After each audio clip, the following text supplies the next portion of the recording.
Welcome to The Traitor, a Traitors podcast. I'm Matthew, a writer working in unscripted TV development. Of course, The Traitor is usually dedicated to English-speaking versions of The Traitors. But while there's a Traitors hiatus for the next few months, the podcast is completing a secret agenda as we cover the new Netflix show in the world of deception, secrecy, and a big cash prize, $1 million secret. Last time we covered episodes 4 to 6, and today it's time for episode 7 and the finale, episode 8 of the show, which are now available on Netflix. And joining me again to help do that is my co host, David Bloomberg. Hello. Okay, if this is a secret agenda, do I have to like fall down? Yes, you have to get me to say the name of a pop star from the early 2000s without using lyrics or singing. Ah, I don't know many pop stars from that time frame, so we could be in trouble there. David, tell us all about you. Yes, for those of you who don't know me, I have been covering reality TV for over 24 years, online in newspaper columns, on my own websites, and of course, for almost 10 years in podcasts. And in addition, I post reality TV videos on YouTube, TikTok, and Instagram as at David Bloomberg TV. And I'll talk about it with anyone who'll listen, and sometimes people who won't. Yes. And even though we are only talking about 2 episodes today rather than three, I think we're going to have an awful lot to say. So Yes. we're gonna get right on with it. Before we analyze the end of the season, we're going to play our own little game of betrayal as always. This is the Traitor Traitor. The mission for David and I from here on in is to tell a lie to one another. The lie has to be a fabrication or a made up fact, big or small, about $1 million secret or ourselves or anything we feel like. For example, I could lie to David and say that during filming, Sydney shot what she thought was a grizzly bear, only to find out it was Peter's bodyguard in a fur coat. However, I couldn't lie by saying I really admire Sydney's hunting skills and would love a lesson from her, when the truth is I would enjoy nothing less. That would be a fake opinion. So we're looking for fake facts rather than fake thoughts and feelings. At the end of the episode, we'll guess each other's lie, and listeners, you can join in too and see how good you are at playing detective. David, are you ready to play the Traitor Traitor? I am. And I'm, kicking myself because in our, pre-podcast discussion, I told you several things and I was like, oh, I could have said those during the podcast and he might have thought I was lying. Ha ha ha. Ha. You still haven't learned. Okay, our game begins now. I'm realizing for this, this $1 million secret coverage, we should have just called it like the secret agenda game or something, but Eh, hey, I didn't know that early on. Uh, Now, before we get into these last 2 episodes, I think we've got a couple of things to talk about maybe. Just in the last few hours, I got some comments on YouTube from a user called Lydia Player. Who could hmm. it be? The message said this: Love you recap. I'm the poker playing grandma. It's Lydia from the show. Some of the questions and inconsistencies brought up are just part of the edit. For example, Phil, this is talking about the first few episodes. Phil told me that he voted for me in the first elimination. Harry did too. That would have needed to be explained if they'd showed the vote from that episode. So I think Lydia's saying, we were questioning why didn't we get Oh, a yeah. vote count? I think Lydia's saying, well, because there were some votes that would have looked odd because there's not enough time to fit all that into the episode. And so because we don't see the moments of maybe people being suspicious of Lydia, they just cut it out. I get that's what she reckons. Lydia says, Yeah. Say Young and I both came into the game thinking it was like an escape room. With that in mind, she was a bit more obvious about looking for clues than I was. We sincerely thought that clues to the millionaire might be hidden somewhere. Regardless of the outcome, this was a fun and exciting show to film. So that explains Say Young lifting up candlesticks and books while Yes. everyone Yes. was watching on. Were you going to say something about the vote count? Well, I mean, to me, that's not a good way of handling it from a production standpoint to be, uh, inconsistent in Mm, showing it because it makes the viewer ask these questions. yeah. I mean, just throw a couple seconds in there. I mean, it happens on Survivor all the time where we're like, why did that person cast that vote? Yeah. And then they either explain it later or they throw a line in earlier just to clear it up. Yeah. So I'd rather have especially as this is a Netflix show, and so it's not like you're held to a, it must be a 43-minute Mm, running time exactly, yeah. um, throw in something that explains that rather than show the vote one time, don't show the vote another time, because it's just a little head scratching there. Yeah. Yeah, it was still strange.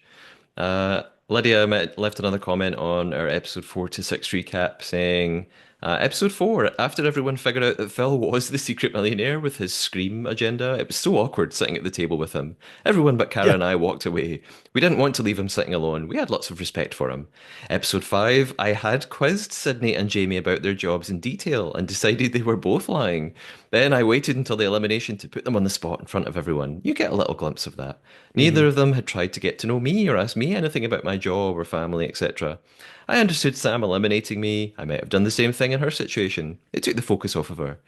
And then she finishes by talking about her poker. I play mostly low to mid stakes poker tournaments in Texas card houses, private Aha. games. See, I was right about Ah. that. And she says casinos in Oklahoma and Vegas, nothing on TV. So that was really cool. Thanks. I'm glad Lydia's listening in. That's Hmm. exciting. Um, David, did you have any other thoughts before we get into 7 and 8? No, no, I think we're ready to go. Yeah, and I think you have some listener questions, and we'll come to those later in the episode. Hmm. Okay, here we go then. 7 and 8 of $1 Million Secret.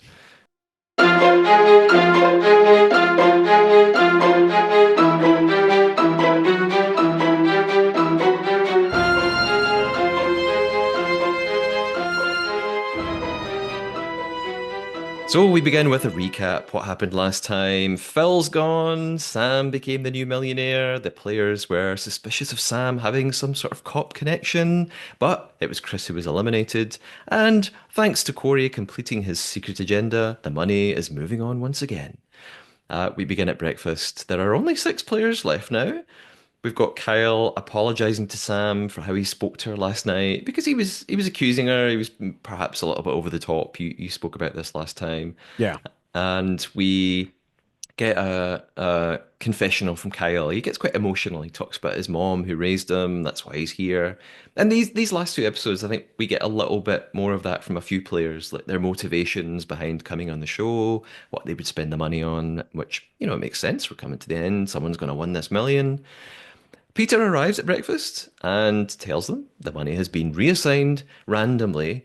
And I made a note here. I assumed it couldn't go back to Sam because when this happened to Lauren, she was told it couldn't come back to her. But I don't think that is the case. I think it actually could come back to her. I mean, the way it was spoken, it could have, it was random. It was reassigned randomly.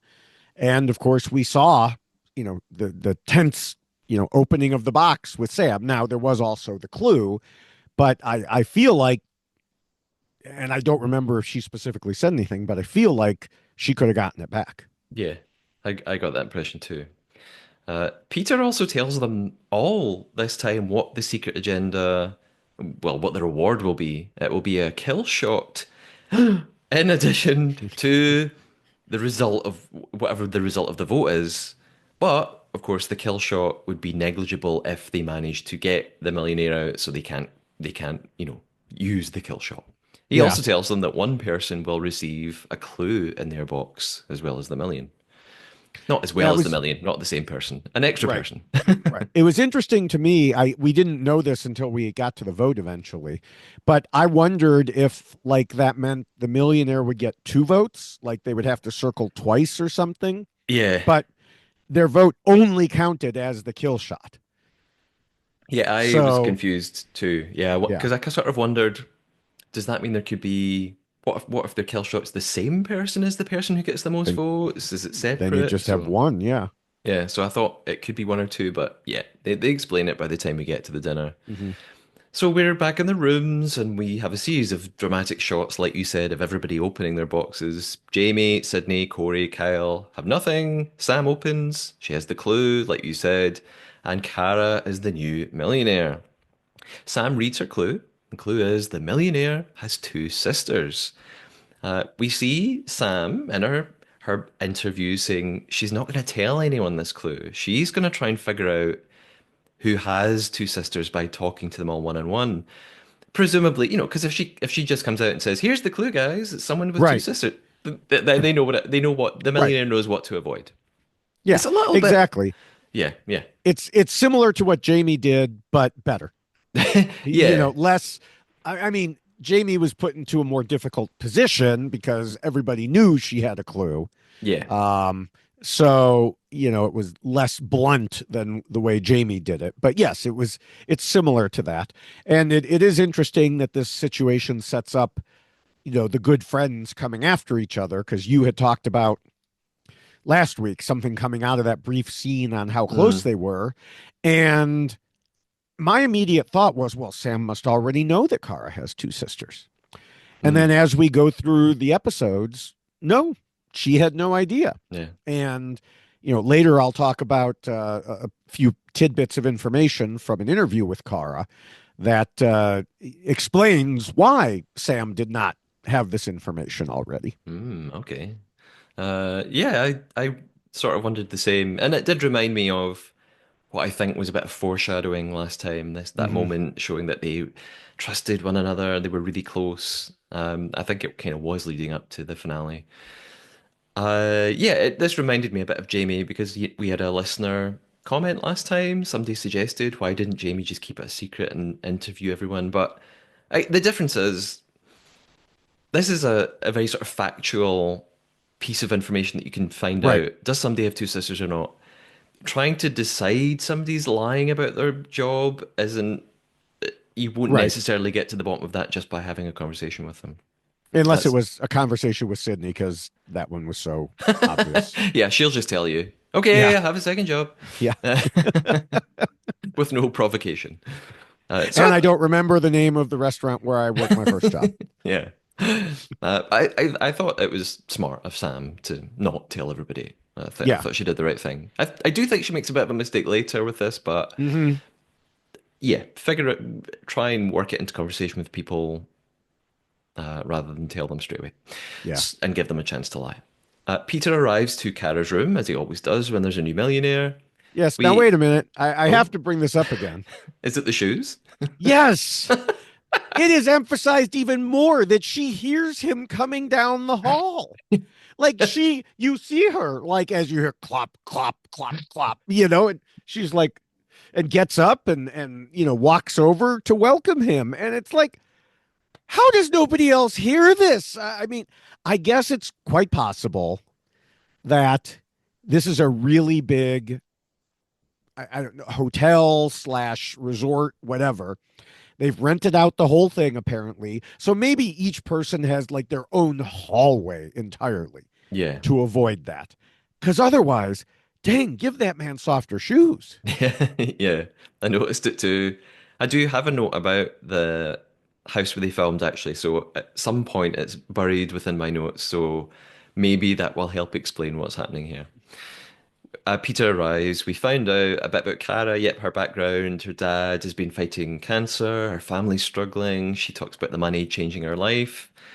And she's given her secret agenda, which is to get, sorry, I just threw some things across the room, to get three people to move from their seat and sit in their place. And she has to do this before the elimination dinner. The penalty will be two votes against her. And that's a lot when there are only six of you at this point. Right. So it Right. means so much more now. So, and I, I think this feels achievable. I feel like I would go for this. I would attempt this one without Yeah. drawing too much attention. My first thought was I would pretend to have injured my back and keep wanting to move to see if I could get a more comfortable Yeah, position. She does much better than that. So but that was my initial thought if it were me. yeah, But yeah. I would definitely want to avoid this penalty though if I could help it. yes. Uh, so we spread out into the hotel or the house or whatever it is. I shall reveal all. Sam is very happy to have this clue. It's a great advantage in the game. They all arrive to this room that's got this big fireplace in it, and Kara immediately asks Sydney if she can sit by the fire, and she does it well because it's this sort of established thing she did without realizing it. She's always cold. They all seem to sort of know that. We get little clips of her asking to sit by the fire, so it just feels incredibly natural for her to Yeah, I ask mean that. we've seen it the whole time and we've heard it, and I've been wondering why are they showing it to us? What is it? Uh, Gun, yeah. Chekhov's gun or something like that. Is it Chekhov's pistol or Chekhov's shotgun? Is it literally just gun? I I don't think it's just remember. But gun, yeah. it's like, okay, if you're going to mention this fireplace stuff, this many times, something has to come of it. Yeah. And sure enough, it does. Yeah. So, Yeah, she does a good job, just sort of fits it mhm. in. So she's a third of the way towards the mission or the agenda. Corey presses everyone on who had the clue. And of course, Sam doesn't speak up. She's decided to keep it to herself. We see Sam and Kyle speak alone. She's, well, she claims that she's annoyed by him Mhm. disrespecting her last night. I wonder if she's not really that bothered, but she's using it as a way to get a conversation going because she asks, well, do you have sisters? To try and make this point, oh, you wouldn't speak to them like that or something. Right, And he just naively answers, yeah, I have one. So she realizes, okay, she just assumes he's telling the truth. Why wouldn't it be? right. And she tells him the clue. I was a little bit surprised at first, but then I thought, no, okay, yep, it's probably a good idea to get him on board, build a bit of trust, make him feel like you're letting him in on something. It creates a bit of a bond. She tells him that she knows Jamie has two sisters for sure. That just happened to come up in conversation when they were doing yoga some other day. But she doesn't know who else might. She figures, it's probably not just one person. I think she says this later on actually, that the clue is probably not just designed for one person. Yeah, and I would hope the production wouldn't design it for one specific person. So far, we haven't. I mean, we have, but if it's been designed for one person, it's been less obvious, like the 911 Hmm. type clue. It does make me wonder, and it made some commenters of my various videos or on Blue Sky, I don't remember where, wonder like, did they make this clue because they heard Jamie say, I have two sisters? And they're like, oh, we can throw this in there. And, I would like to know when the clues are made. Yeah. Are they all made ahead of time? Like, if this person gets it, we can say this. If that person gets it, we can say that. Yeah. Because otherwise, it was given to Sam and very squarely points at the person who told Sam the answer to this clue. Yeah.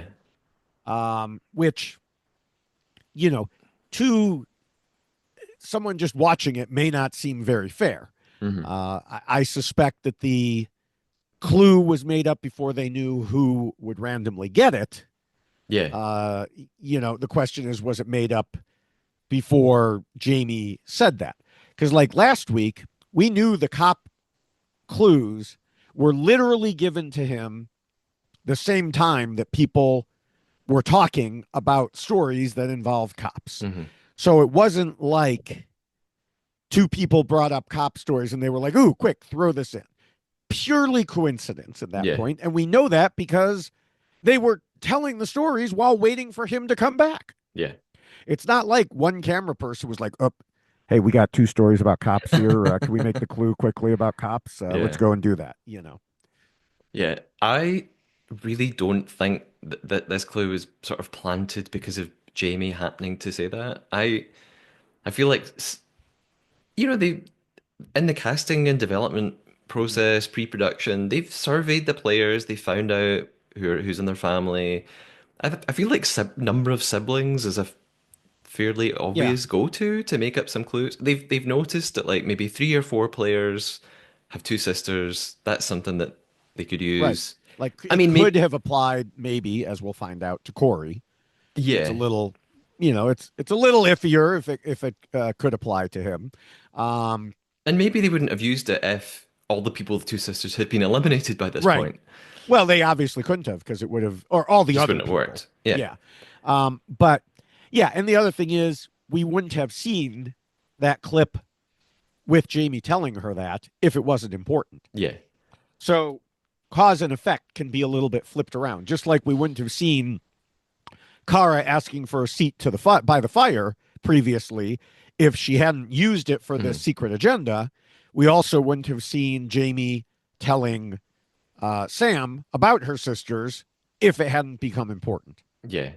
And I just can't imagine. I mean, Jamie says within the space of 3 seconds one day, "Oh yeah, I have two sisters." I can't imagine that the hours and hours of footage of all 12 different players talking to each other, that statement stood out particularly as something to, oh, quite, let's make a clue of it. I just think Right, it's kind right. of a, it just happened to come up. Yeah, I don't think this was planned Yeah. because of Jamie.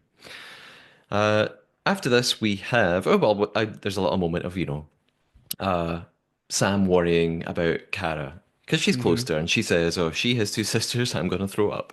Yeah.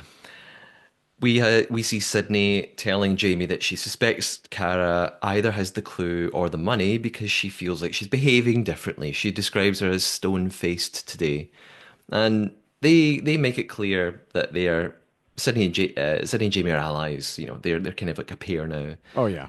And Sydney wants to check in with Corey, see if she can count on him as another ally.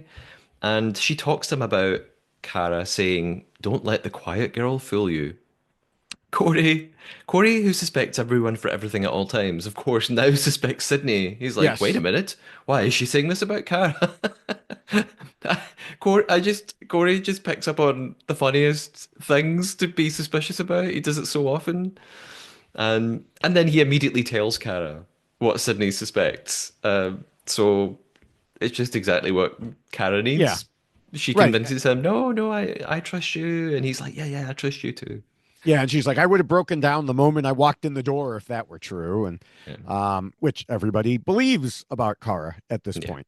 Um, yeah. Again, we have the same thing that, we've talked about over the last, two podcast episodes is they pick the one person who says, I'm suspicious of the correct person, and they focus all their camera time on that person Yeah. because that's the right person. And they ignore the people who are wrong. Much like, Lydia commented on the YouTube video, like, oh, there were several people who suspected her. Well, we didn't see that. Yeah.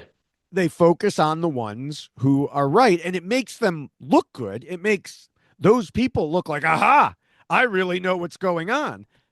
But it's random in most cases. Yeah. Not Yeah. in every Probably. case, but in most cases, it's like, again, you have X number of people, they're all pointing at each other. One of them's bound to point at the right person.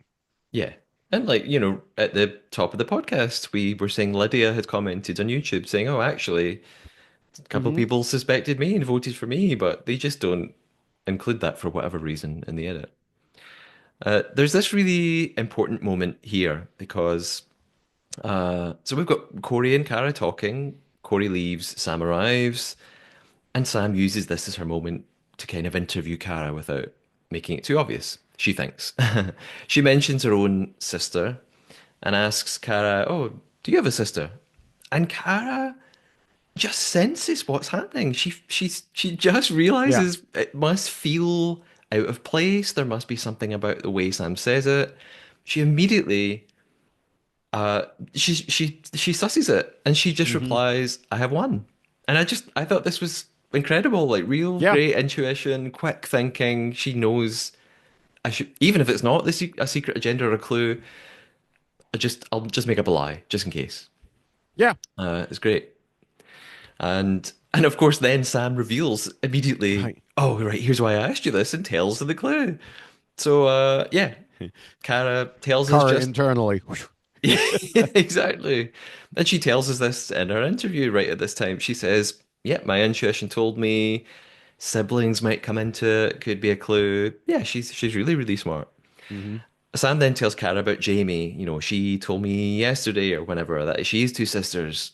And this is where she says there must be someone else. It can't just be one person.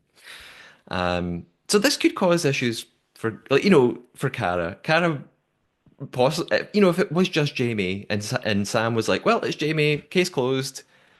This would have been great for Kara, but Sam still wants to keep questioning people and Right. find out if there's anyone else.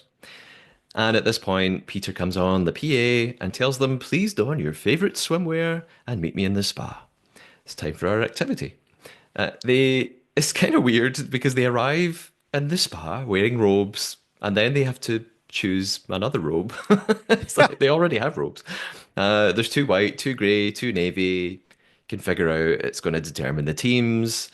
I know you were saying earlier, some people feel that this may be manipulated a little bit. I don't think it is. I think they just grab what the players probably realize what the robes mean. I'm sure they Oh yeah, pick I think one. the way the teams ended up, like Sydney and Jamie ending up on one team, Yeah. they saw, Yeah. what was going on with this. Yeah, they grabbed the same color deliberately. Yeah. Peter tells them some of you will be getting cold stone massages and the others will be giving the massage. Basically, one team member's going to lie on a table, the other dives into a freezing cold pool to collect stones from the bottom.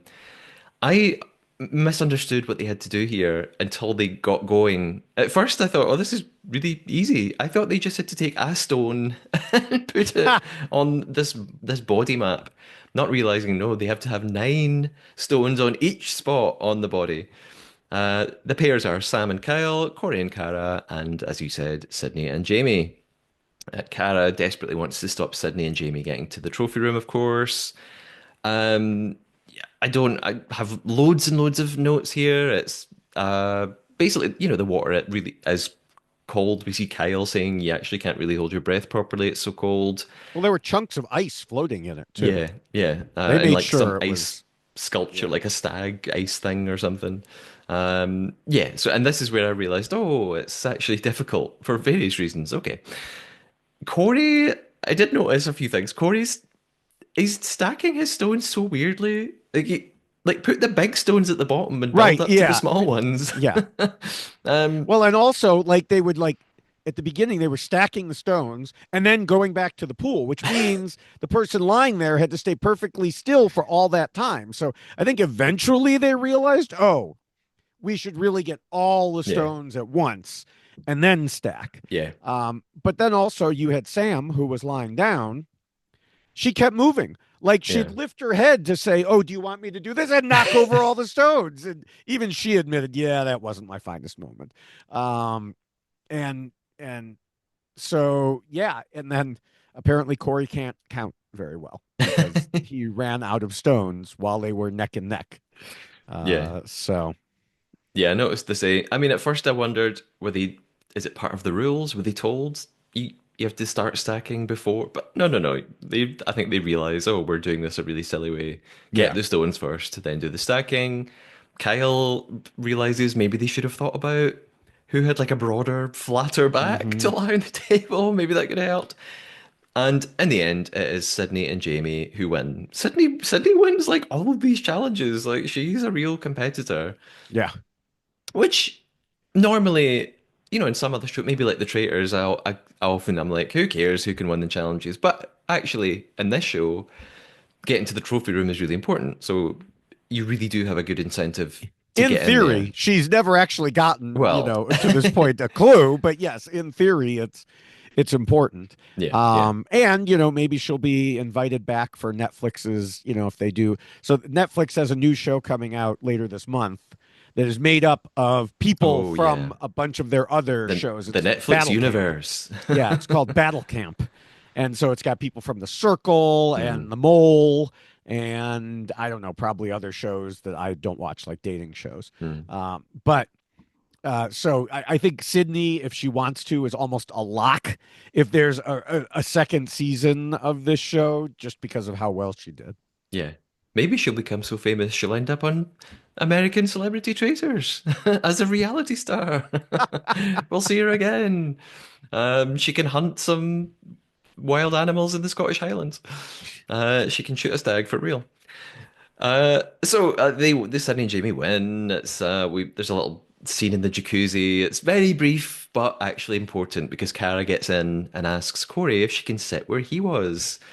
Check. She's achieved the next part of her agenda. She pretends the sun was in her eyes. Very Yeah, clever. which interesting because she actually moves to a position that looks sunnier than the one that she was. I was like, Okay, but hey, it worked. But Yeah. even he was like, "Wait, why did you want to move?" Yeah, Yeah, yeah. And she's like, "Oh no, it's the way I, yeah, yeah, just yeah." yeah, Yep, she gets away with it. yeah. Well done.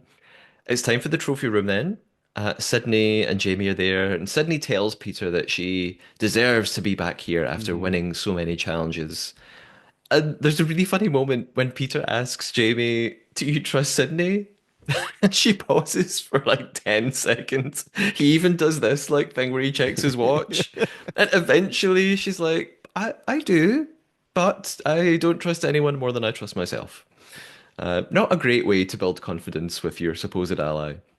They debate over which one of them should get the clue, and they're whispering. And Yes, I actually meant to start the podcast today by whispering to you, David, and yes, welcoming you. But Peter tells them, you don't need to whisper. I can hear you anyway, and no one else is around. yeah. And they laugh and then keep And then they whispering. keep doing it. Yeah, that's the funniest part where they go right back to it again. It's like, Yeah, so silly. And meanwhile, we sort of cut back and forth between the others outside. We've got Sam telling she tells Corey the clue about the sisters, but she's not actually asked him about his siblings yet. I don't know why. She just jumps yeah, right in. yeah. Because he then reveals what it turns out by the finale. He has two half sisters, and so he kind of Which tries is to not what he explain that. says initially. He says that he has one sister and one from another parent. Yeah, it's And sort I'm of like, yeah, one from another parent. That could be a stepsister. That could be. I didn't quite understand. But then, yeah, by the end of it, it's two half sisters. yeah. It was And it's like, well, confusing. mathematically, that equals one whole sister. But, um, Yeah, it's very uh, strange, and I just don't know why Sam didn't wait to ask him. I don't know if she really felt that she could trust him or if she panicked. I don't know what happened. yeah. I Um, mean, I would guess that this would count. I mean, it's a little confusing if I were there. Like, does two half sisters count as two sisters? I mean, most people that I know, I have a few relatives who have half sisters, and they all consider them sisters. yeah, So yeah, yeah. I would have been cautious and assumed it could count as well. right. Um, Back in the trophy room, they decide Sydney will be the one to Oh, I receive the did. clue. Sorry, I did want to say the one thing is, well, so he tells her after she tells the clue. So there's no way he's smart enough. There's no way he would have told her that if he were the millionaire. So while this rings bells in Sam's head, like, aha, I've got him. What Yeah, she should be saying is, well, he would have just lied to me then because I stupidly told him the clue before asking him the question. yeah. Unless he had, like Jamie, maybe he in a conversation with someone else had actually talked about his family and he realized I can't lie because I'm going to get caught out because I told Kyle this yesterday and it's going to Oh, come back to bite me could maybe. So be. he was like, "Oh, I'm going to have to be honest." That could be. Perhaps. That would make more sense and be it would give more credit to both of them. So Yeah, we'll go yeah. with that. Yeah, Sydney's going to get the clue in the trophy room. She's been there about 100 times. And Jamie tells us she decided to trust Sydney in this moment and that she hopes Sydney will do the same in future. And I thought, TikTok, there's an Yeah. episode and a half left. Yeah. Like, when is this future that you're waiting for? Um, the others outside agree that they shouldn't tell Sydney and Jamie about the clue. And then Kara asks Kyle again to switch seats. She pretends it's cold and she wants to hug Sam. So she's completed her secret agenda now. In the trophy room, Peter tells Sydney the clue is there is no clue. And Sydney just looks livid. And he says, well, someone already has a clue today. But he says, you've earned your place, so I have an agenda for you. Her reward is also pretty impressive. She'll have immunity from the vote and a kill shot. And what she has to do is behave in a way that prompts two people to ask, are you okay? And it has to be done before elimination dinner, and there's no penalty. So, Oh, okay. Sorry. When you said immunity from the vote and a kill shot, immunity Oh, from both the vote and the kill shot. I'm like, wait, the way you said it, I thought you were saying she got a kill oh, shot as yeah. well. No, I said it in a weird Okay. way. Yeah. Okay. Yeah, immunity from everything. Yes. Um, so there's no penalty, so you might as well go for it. Right. Unless you are really worried that you can't carry it out without being really conspicuous and it'll make people think you're the millionaire. But getting people to ask Hmm. if you're okay seems like there's lots and lots of ways to do that, so I would go Yeah. for it. She says that she's a klutz and she falls a lot anyway. Flashback to her falling in the snow. Yeah. So she thinks this will be achievable. And she wants to make up a fake clue so that she can give them something, but she needs to make it really ambiguous. Um, I wondered for a minute, well, why not? Why not just tell them the truth? That why not just say there was no clue because someone's already got a clue? But maybe they just wouldn't believe it, or they'd Yeah. know, I, well, yeah. you got something in there, Right. so she Right. doesn't want to tell them the agenda. So yeah, I guess she has to make Yeah. something up. Although we'll get here. I think what she makes up is quite strange, but she arrives back, pretends to trip up and sort of be out of breath. No one asks if she's okay. They just sort of talk around it. And they're all waiting for the clue. She Hmm. says, "This was a big clue. If anyone has anything to confess, this could save you." No one says anything. And she makes up, "The current millionaire has never had the money before." And I sort of thought, is that the best you could come up with? Like, surely there's That was not that short notice. many. I like they know Lauren had it first. Lauren's not here now. Then There's literally Phil. only one person that it could apply to. I don't know who it is, Yeah, yeah. I just thought or it that was would be excluded rather. yeah. Um, but this is when I realized they must not have been told that the previous millionaire couldn't have it again. So that it then Right. started to make a little bit more sense. And the others are like, that is that the clue? Like that's it. And Sam thinks for a moment, well, should I tell them that it was me who was the millionaire? But doesn't. Um, in the dining room, Sydney then fake trips down some stairs. Sam does ask if she's okay, but realizes that was very obviously a secret agenda. Yeah. Well, it wasn't. Was it the dining room or the kitchen? But Or anyway, yeah, I think where they go and get the food, it's wherever it is. such Yeah. a fake fall. And after the funny thing is, after a few other phrases, Sam eventually asks if she's okay, which is funny because Sydney actually screws up and says, "I'm okay," Mm. which should have meant that Sam wouldn't need to ask if you're Yeah. okay.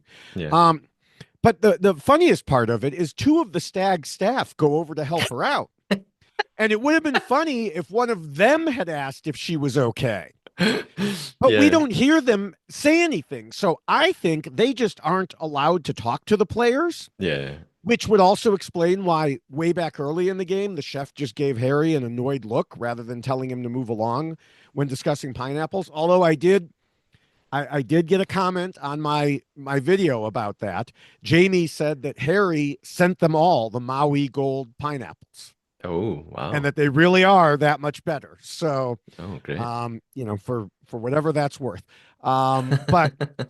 But yeah, and then of course the one time that I think they can talk to players is like when they're putting them in their car afterwards and they Mm. say, I hope you had a good stay or whatever, whatever they say, because Yeah. they're out of the game at that point. So it doesn't matter. But yeah, I posted this video because it's just such a bad fake fall. And Sam realizes it because she went down the two stairs. And And then then when she was fell. on flat ground, she fell. Yeah. And Sam is just, it's hilarious. I don't know if we want to talk about it now. We might as well say it now. But, then later she tells Sam about it and she dramatically reenacts the whole thing, of falling and, oh, my wrist. And it's hilarious.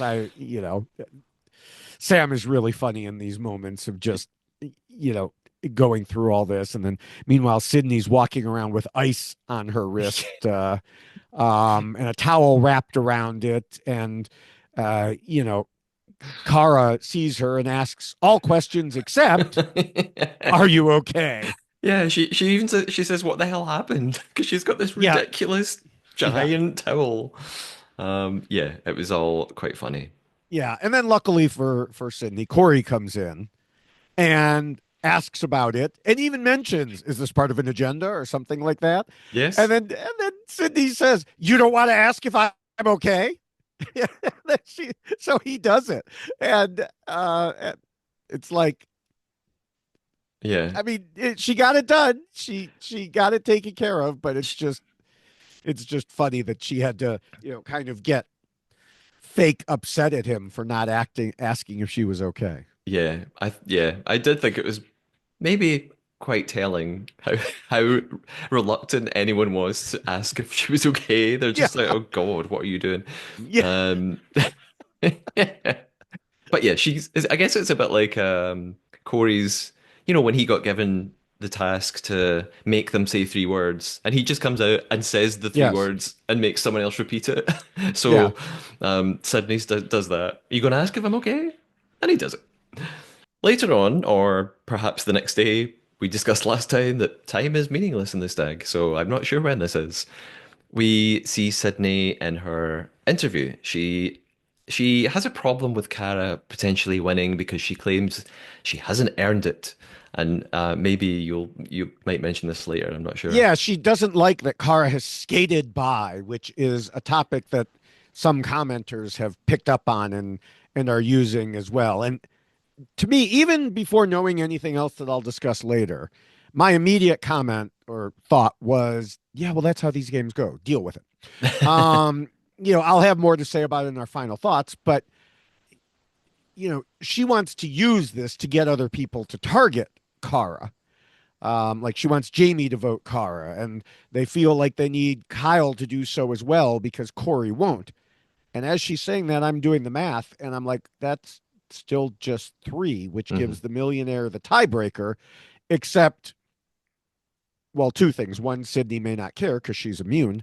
And also, presumably, the millionaire is not voting for the same way as everyone else Yeah, because they've got the kill shot. yeah, So, yeah. I also thought when Sydney said this, it's she doesn't she only sees what she sees, so she doesn't know if Kara is the millionaire. She is, but she doesn't know that for sure. She doesn't know what Kara's been doing behind the scenes when she's not around. Like she can't say that with any certainty. well, And I think that Sydney is the type of player who feels like you play a certain way. mm, And that means you go all out, balls to the wall. You do well in all the challenges, and that's how you do it. You're forceful and you're out front and you play. yeah, Because she said that early on, I play full tilt or something like that. And um, there's right now on US Survivor, there's some of that going on too, where some of the players are, big muscly men and one woman. And they're like, well, we want the best competitors to win. We want these people, but not him because he's smart. We don't want that guy. And you know, that's the way some people think. They're like, well, this is the way the game should be played.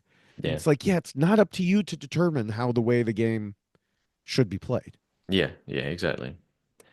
There's only one more thing I have a note about before the dinner, and you kind of we're just talking about this that well outside Kyle and Corey are talking about suspecting Jamie, but Kyle worries, well, if they get this wrong, that's two people out, the millionaire's still there.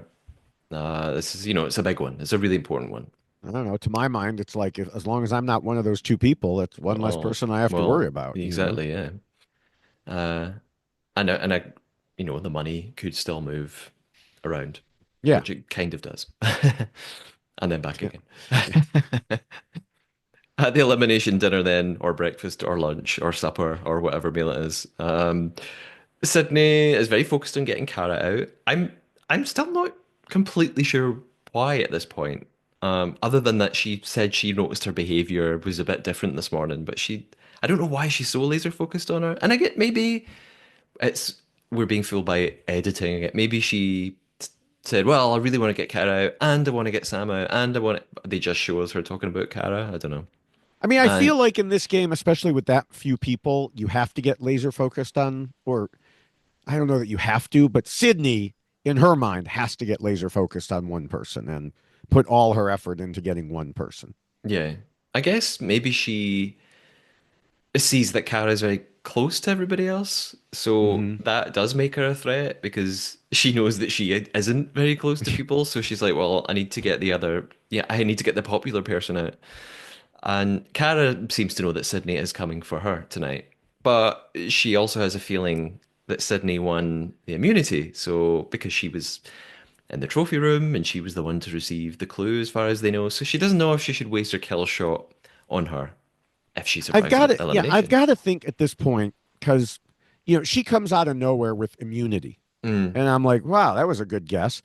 I have to think between this and the kill shot that they were like given a list at the beginning of here are some of the things that could be rewarded due to completing a secret agenda, yeah. extra votes and this and that, and it would explain why they didn't all duck under the table like you did with the kill shot, and it would explain her coming up with immunity. I think that they must have been given a list of like here are some of the things that can happen. Yeah. I mean, yeah, unless it is just she watches a lot of these shows and it's an option but yeah, it Yeah, seems strange that that would be that would be a result of someone in the trophy room doing something. right. It doesn't seem like anyone's ever mentioned it before now. So it was strange that she came up with that thought. Uh, Peter talks to them all. He reveals that the millionaire was successful in their secret agenda, and the discussions begin. Sydney starts off. She says Kara has a good poker face and is very quiet, careful. And Kyle also says, "Yeah, Kara, you're very composed and collected." And Kara just sort of, denies it. I'm not the millionaire. She just I lies. haven't lied to you yet. Yeah, Yeah, and I haven't gotten anything in the game, and that's why. And so, yeah, yeah, um, plays the innocent. yeah. And it does it very well. Apparently, Yes. Yeah. they seem to always believe her. Kyle, except Sydney. Yeah. Kyle speculates about Sydney's. I've written Sydney's fake clue. Did I mean Sam? No. I've written Kyle speculates Jamie's about. fake clue. No, there Um, is a. Well, Kyle talks about the two people who fit the clue most from Sam. The real clue, not the fake clue, okay, would be okay. Jamie and Corey. But then Corey fires back. You're just guessing, Yeah, yeah. and Um, he also. Oh, that's. I know what I mean. It's he thinks that Sydney's clue was real, so he's speculating about it, and he reckons Jamie and Corey oh, you're have right. never had You're right. the million before. I wrote it You're in right. I wrote Sydney's fake clue, and I was like, wait, Kyle figured out it was a fake clue? No, Okay. he believes it's a real You're clue. right, because then Jamie brings up that someone else has a clue and Sam eventually admits it. But Yeah. then she says she's afraid to share it because of the kill shot, which makes no sense to me. Because if she keeps it to herself and they don't vote out the millionaire would be smart to take her out thinking that she hadn't shared the clue. Mm, If she shares the clue, they're all on equal footing and there's less reason for the millionaire to take her out. yeah, that's So true. I don't understand why she says that, but for whatever she says, she eventually shares it. Jamie immediately realizes she's in trouble. And after everyone talks about voting for her, she starts crying and getting angry. Yeah, yeah, and I get I get it Mm-hmm. that she's Right. mad because it's kind of like the second time that something like this has happened where because other people are lying, she looks like the obvious suspect. Like it Yeah. happened with the who voted for Lydia, and she's the only one who Oh, admits right. it. Right. Um, when they knew that was also like a not a kill shot, but a tie break vote. The millionaire will decide who goes home, Mm-hmm. and Lydia goes home. She's the only one that says it. Yeah, so I get that she's like, this is happening to me again, and I am not the millionaire. And it's vote time right after that. Peter says that five of them will vote, while the millionaire will select their kill shot. I still wondered, like, does that mean the millionaire could accidentally? pick the same Yeah, person? I think so. Because They just, earlier he implied they would. He said something like they'll deliver their kill shot after the vote, but actually they're all doing it at the same time. So right. I I don't. don't know. Yeah. Maybe they write down like a one and a two, like first choice, second choice, just to get around that or something. Yeah. You know. Yeah. I have to say, I'm a little surprised that Sydney didn't try to pull votes on herself because if immunity works the same way as on Mm, like Survivor, they wouldn't be told she was immune. The votes just wouldn't count. yeah. And so let's say she got everyone to vote for her, then whatever she and Jamie, however they voted, would end up deciding. Hmm. Now, I think this is not necessarily a level of gameplay that, I mean, I don't know. Maybe Sydney has seen games like Survivor before. It doesn't strike me that she has, but I could be wrong. But it, just may not have occurred to her that she could use immunity in this more of an offensive way rather than Yeah. just a defensive way. Yeah. That's really interesting. I hadn't thought of that at all. And yeah, I do. I wonder what would happen. Or what does Peter tell them all? I wonder if he makes a grand show of pulling out her key and saying, it's Sydney. However, she won't be Yes, leaving, and because he has a habit of telling them right. more than we think Everything. he's going to tell them. So I Yeah. don't know. And then the other question is, does immunity work that way? Or would he then say, well, it's Sydney, but everyone who voted for Sydney, your vote doesn't count, so you have to revote. Yeah, maybe could be. Yeah, Um, but yeah, but we'll never know. yeah. Uh, so we've got the voting. Cara is telling us for my kill shot, everybody's eyes are on Jamie, so I'm not going to vote for her. So yeah, she sort of is figuring out the way the vote's going Hmm. to go. She says Sydney went into the trophy room. Again, she says she might have gotten an advantage, so I don't know if I can take that chance. However way she's figured that out. And she's getting upset thinking about the other three, Kyle, Sam, Corey. She's going to have to send one of them home. As awful as it is, yeah, she knows she's going to have to take one of them out. I thought she might go for Sam. Even though they're really close, I thought she might think Sam's too clever. And again, it might throw suspicion off her because people would say, "Oh, you two are best friends. You would never do that." But so I thought that's where this was going. Peter reveals the vote result. It's the snake, which is Jamie. Not that much of a surprise. He asks her if she has any last words. She says, "I had a lot of fun. I really did. I guess God has another way of blessing me." She opens the empty box. They're gutted. Peter reveals the kill shot next. The millionaire survived the vote and chose to use their kill shot on the boar. It's Kyle. Oh no. He seems to actually take it really well. He talks about looking forward to going home, and Kyle and Jamie leave together. He keeps saying he's prideful. I think he means proud. Yes, I was thinking the same thing. I was like, come on, Kyle. Just yeah. Yeah. Um, and of course, he thinks he was a threat to the millionaire. I don't know if he was. I think he was I just the mean, one that she had the least trust with. yeah, I think that's what it is. I think it's, yeah, I mean, we see this all the time. We've talked about it before. Everyone who goes out thinks they were taken out because they were a threat. Yeah. Um, and it's like, no, that's not why. In Kyle's case, I, again, still don't think that's why.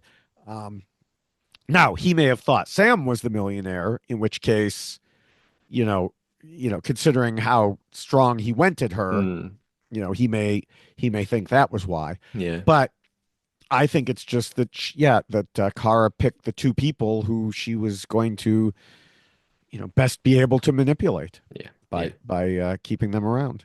Yeah. And this reminds me of it's quite long, so I won't read it in the podcast, but someone has left a theory on our YouTube on the comments in our most recent YouTube video. Someone presents a sort of opposing theory to something that you and I talked about. So everyone should jump on YouTube, check out the comments so you can get involved in the discussion. An interesting way of thinking about something that happened that this reminds me of.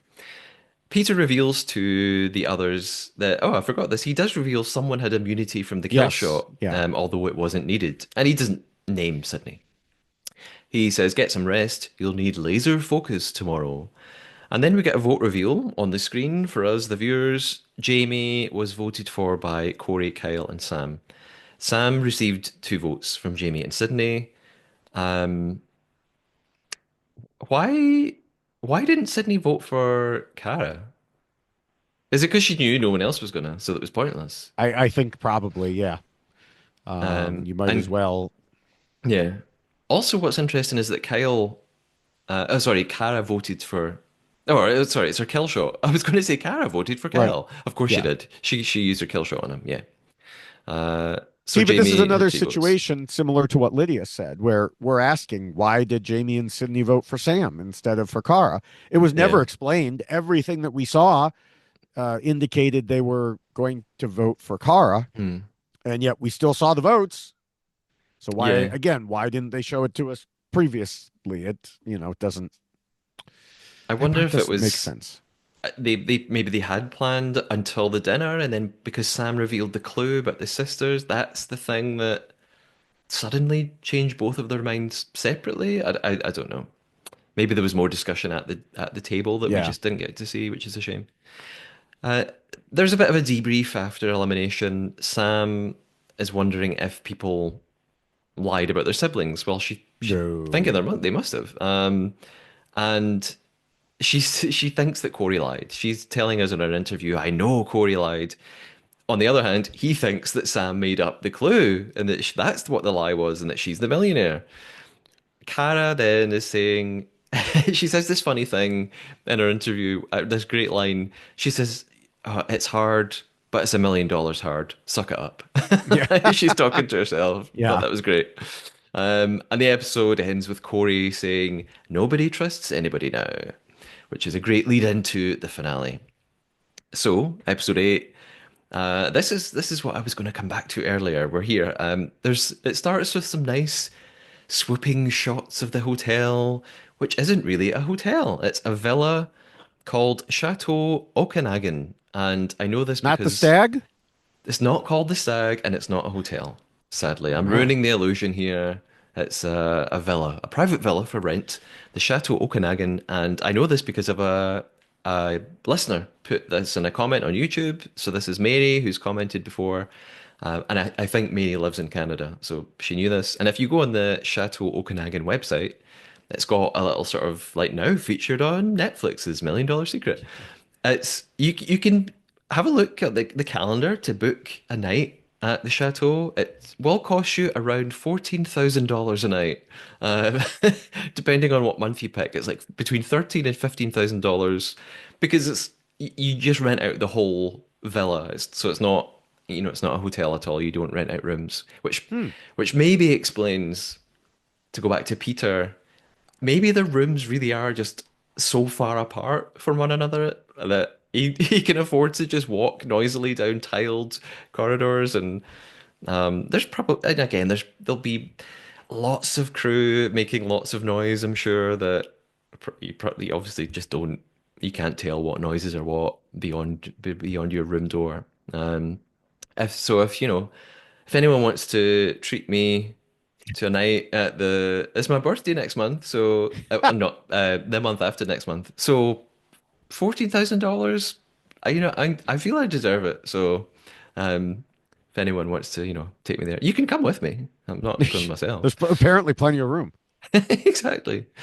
Uh, Corey is still convinced that Sam lied about the sister's clue. He's on her. She's the millionaire. Meanwhile, Sam thinks that he's the millionaire, which is great for Kara if they are just going at one another. And Sydney says that she has no allies, can't trust anyone, and she still suspects Kara. And this is you talked about the way Sydney's playing the game earlier. I wonder if at this point she kind of thinks, yeah, I haven't gone about this the right way. Like if she's admitting I don't have any allies and no one trusts me, like does it make her reflect and think, man, I should have been a bit nicer? Like, I'm going to uh, guess no. Um, and it's not anything, personal with her. It's just that the people who play that way don't necessarily reflect, and say, "Oh, I should have totally played differently." I mean, the one of the people who went out on Survivor this week did her interviews and said, I played honest and upfront, and if they didn't like me, then that was on them. And then said I wouldn't change a thing. And it's like, well, It costs you the game. yeah, yeah, exactly. It's kind of like, um, there's part of a problem there. So Right. Uh, Kara knows that she knows that she's got trust from Corey and Sam, and like we were saying, that's probably why she voted out Kyle. So she's in a good position at this point. At breakfast, or whenever, Peter arrives to sort of amp them up and talks about the millionaire having evaded three of them. And he says today's activity will be the most high stakes yet and shocking. And there's a twist. There's no trophy room, and one member instead of the losing activity team will be sent home, chosen by the winning team. The remaining three players will then fight for the million in a devilish game that's truly worth the wait. So there's some discussions, some chats about what's going to happen. Sydney asks Cara to talk alone, and she pretends to her that it's a bit too little, too late. I think she yeah, pretends, I don't really suspect you. Actually, I think it's Corey or Sam, and she pretends that she thinks Corey lied about his sisters. They're going to partner up. They're going to win the challenge, get one of the others out. But Cara knows exactly what is going on. She tells us in her interview she doesn't believe a thing that Sydney is saying. Uh, I I wondered if Cara. I mean, it's inconsequential in the end, but I wondered if Cara might have suggested, "Hey, I'm close to Sam. It's going to look really weird if I don't partner up with her." And I think they don't end up choosing their pairs, so none of this matters. right, But right.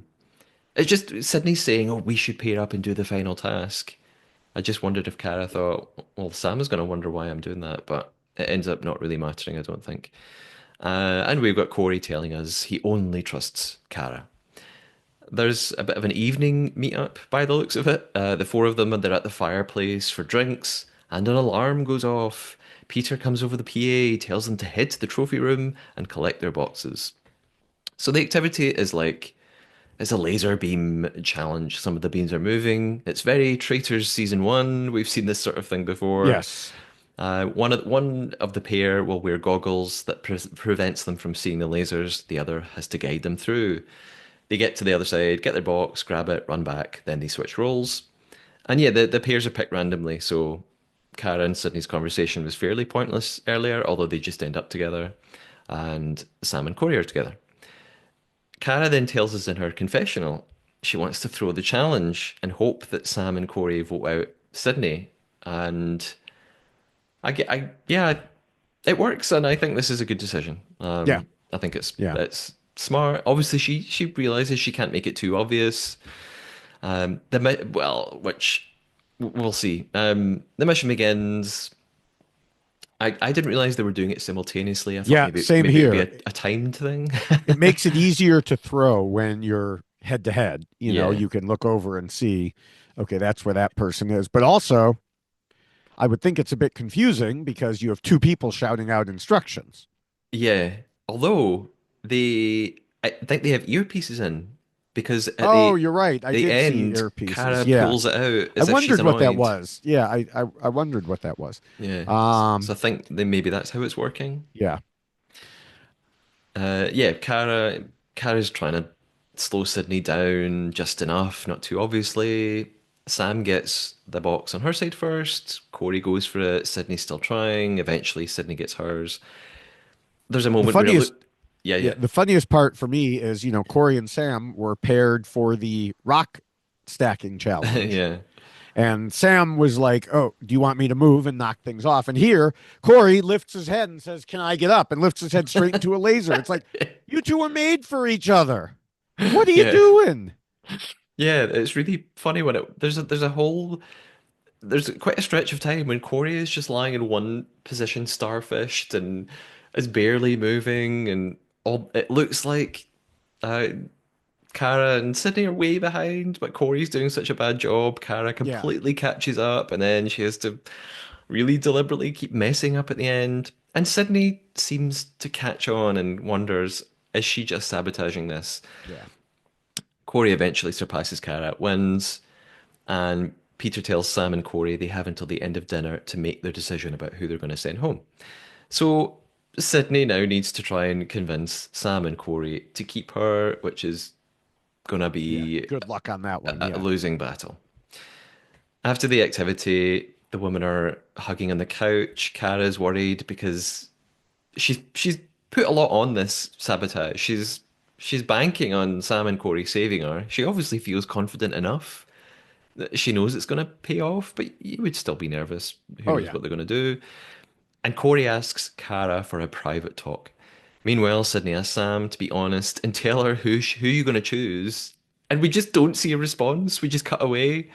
So I don't know if Sam had an answer to that. Corey and Kara, I think they're in his room, and uh, Corey's saying, I think Sam's the millionaire, and Kara confesses that she threw the challenge.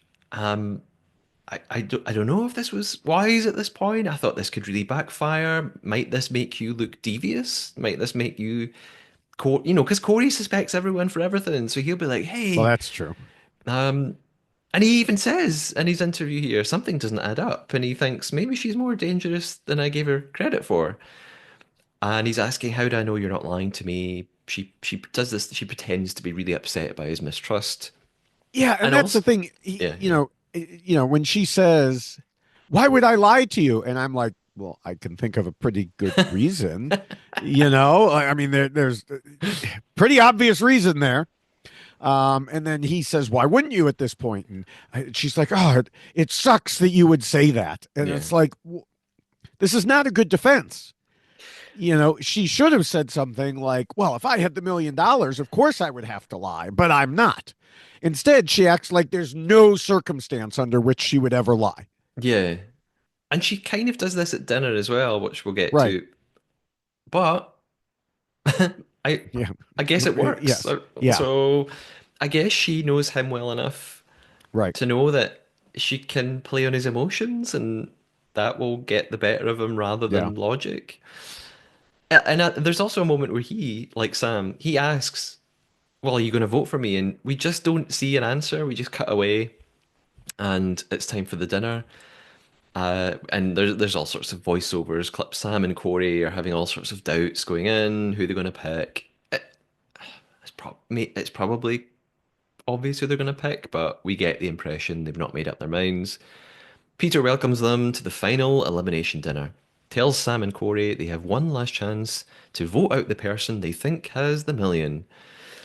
Although I still wonder they still don't have to do that, right? They could Right. still deliberately keep the millionaire in. Well, it's the same as, whenever the host says, you must come to the round table and vote out a traitor.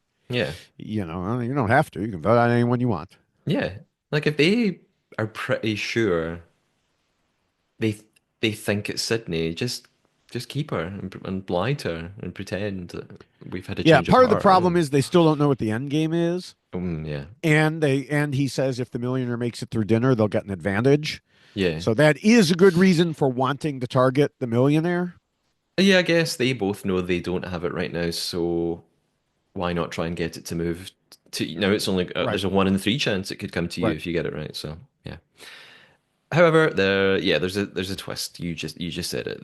The millionaire will get an advantage if they make it through. Sydney and Cara have to plead their cases. Sydney is just sort of classic Sydney. She says she doesn't like showing weakness. She thinks being, she does actually say she thinks being a strong player has maybe been a bad idea, or maybe it's not served her that well.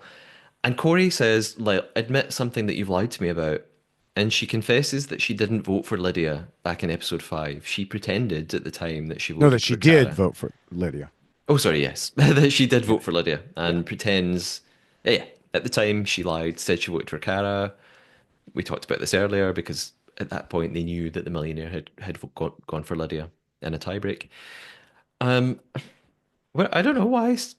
I guess Sydney thought this would gain her a bit of trust. Like if I'm just open and honest, maybe that'll make them respect Well, me or something. and Like I there was might, no way she could pull what Kara pulled, which is, oh, I've never lied to you. Like, yeah. if there was any doubt in their mind about who they were voting out, that would have sealed it right now, Yeah, because she knew that they knew she had lied to them. Whereas Kara can at least say, I mean, she can try to make the claim, "Oh, I've played an honest game. I've never lied to you. I'm just grateful to be here, and yeah, I never get anything." And. yeah. And yeah, this is where I thought she could have played it differently. And then again, in the end, it doesn't matter. But yeah, she's sort of just saying, I have never lied to you. I'm so honest and true to myself. And Sam presses her a bit and says, well, what if you got the million? You're going to have to lie. And Kara just sort of says, oh, I haven't reached that point, and if I'd had it, I just wouldn't have coped. I don't. I thought she should have just said, well, okay, sure. I know I'm going to Right, have to lie at some point. right. Like, yeah, I get it. Um, and then Sam says, what if everything I thought was obvious isn't so obvious? Yes. Like maybe she's having a bit of a doubt. But it's time to choose. Sam and Corey, they have to make the decision together. And if they find the millionaire, it will be reassigned randomly again. We sort of see them like pointing to names on their card, and Sam. It seems like Corey just sort of won't commit to anything. So Sam implies that she says, "I can't leave it up to Corey." Like I think she just takes charge. Yeah. Um, I don't know if he's just like, "Look, you make the decision." It's not we can't really hear what they're saying or what they're pointing at, and they in the end. Peter reveals that Sydney is the one to be eliminated. I think she's the eagle. He pulls out the key. That's what it looks Yeah, like. I don't remember. And that could be maybe I'm lying about the same thing twice, David. Uh, You said I think, so that's an opinion. yes. It looked like an eagle. Maybe it was a Okay. hawk. It was some sort of bird of prey. And Sydney does a little speech. She says, every time I've been questioned, I think I've handled things with class or grace, and I would like to continue to do that. She repeats this line she had earlier in the season that I thought was funny about looking Yeah. like $1 million, but I don't have it. Opens the empty box, congratulates them because one of them is a really great liar. She leaves and does the I was a threat thing. Hmm. And then at least admits, honestly, I probably would have gotten rid of me too. I think she thinks because she's such an amazing player rather than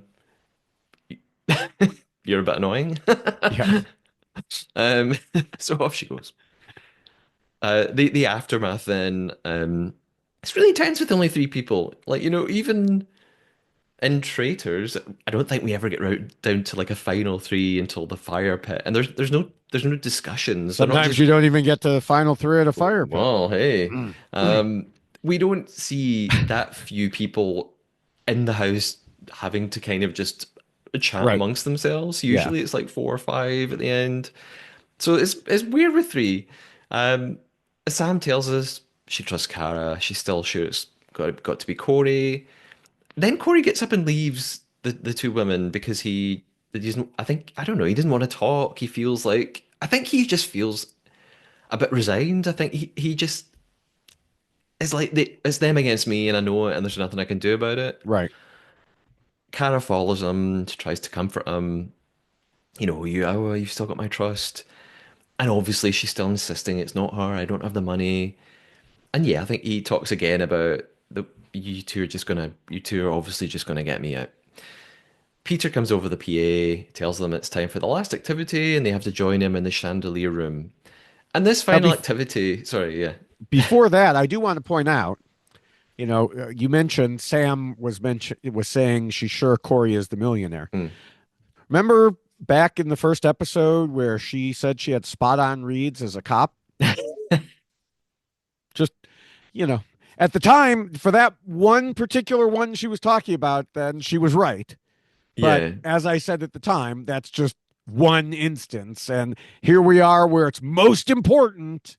She has the most experience with them. she gets it wrong. Yeah. Yeah, you're right. So for the final activity, it's a very low key final activity. It's not a helicopter. It's not traveling to a glacier. They're in a room with a railing of suits and shirts and pins and a Mm. cushion. It's a speed test. Who can thread five needles the quickest? That's really it. And Peter tells them whoever comes third will be disadvantaged in the end game. And the millionaire will have an advantage because they survived the elimination. They were all told this. The advantage is that one of the needles will already be threaded for them, so they'll have less to do. I immediately wondered if Kara, if she thinks about this herself. Should she try and self-sabotage? Right. If she comes last, it will really look like she didn't have an advantage, so she couldn't be the millionaire. But then that comes with a disadvantage. Is it worth the disadvantage? What do you do? And it depends whether Peter will reveal the actual time it took them to finish. Like, is it just for second, third? Right. In the end, he does reveal the time, but I think they must know that. Um, because if you wanted to actively come last, what if you just sat there for 10 minutes? Right. And then at the end, he reveals, you know, you did it in 1 minute, you did it in 1 minute 50. Kara did it in 13 minutes, and like Yeah. it's gonna look so I think they know, I think they'll be told. He'll reveal the times. Kara goes first. The others leave the room. She admits it's going to look suspicious if she wins too fast. In the end, she does it in 1 minute, 21 seconds. Sam's next. She threads. She does the smart thing, which is thread them in the pincushion, don't take them out. So it seems like she's going really quickly until she gets to the final one, which I assume must be the smallest, and it takes an age, and Oh she my just God. can't get Yeah. it. She She goes takes. way beyond Kara's time and finishes on 3 minutes 12. Uh, and Corey's up next. He said it at the start. He says it again that he's never sewed. He now says he's got bad eyesight and big hands. Um, when he's doing the mission, though, he does this thing that I was taught to do at school. That you should wet the Oh thread yeah. if it's like sort of fraying. So he Yeah. figures that out.